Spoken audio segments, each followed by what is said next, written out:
pertama kali lihat saya, boleh tolong katakan? Oh, sedikit ya.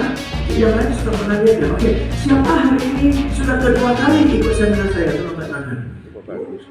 Memang karena selama ini kan sebetulnya dari Smart FM itu melakukan rutin ya. Tapi karena dengan adanya pandemi ini kan off.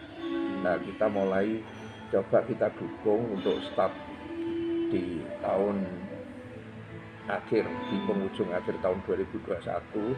Ya mudah-mudahan di tahun depan kita bisa lebih ke banyak kota. Tujuannya tentunya mengedukasi ya masyarakat luas tentang bagaimana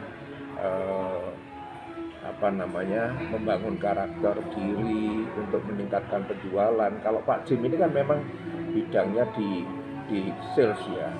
Sudah banyak perusahaan-perusahaan besar yang menggunakan jasa beliau untuk build sales untuk dari perusahaan-perusahaan tersebut.